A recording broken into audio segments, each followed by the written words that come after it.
I think that augmented reality has got a fantastic future. I can see it being used in education. I can see it being used in heritage to actually make visitors' experiences to sites that have been long gone for centuries much more rewarding, much more beneficial.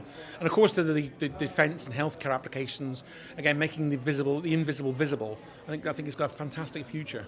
We still got another 5 or 10 years to go before we see something that's mature, that will be usable in mainstream, for example, on the streets or on the beaches or in historical settings. So the technology still has a lot of catching up to do.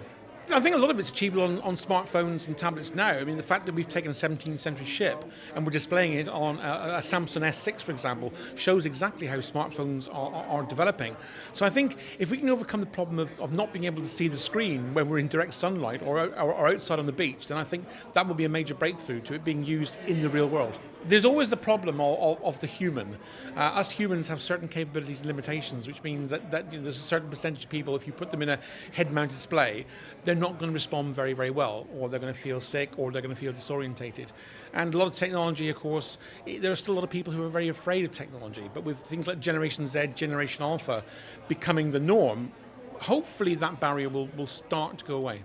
I also think that if you get virtual heritage right in certain places, some of the places on Dartmoor that we're working on, if you get it right and you can entice people out and make them walk, we may even see augmented reality and virtual reality helping to move towards a much fitter population, because then you're it's almost like you're going out and getting them to do like geocaching or a treasure hunt, but do it using augmented reality and get them out walking and trying to find all these treasures. The interface between the human and the system should be designed according to what we call the target audience description, and that's very, very important. Otherwise, you're going to exclude lots of members of the population for no really good reason.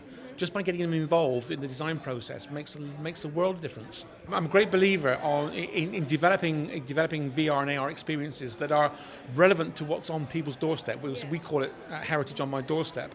As soon as you provide an experience where people can either criticize constructively or contribute, go back into their bedrooms, find old postcards that are in shoe boxes under their beds, get them to contribute, it makes the world difference in terms of how they accept it and how they interact with it. But importantly, you also then, when it's on the web or when it's on a kiosk or when it's on in a museum rather, you can have people turning up and say, I contributed that.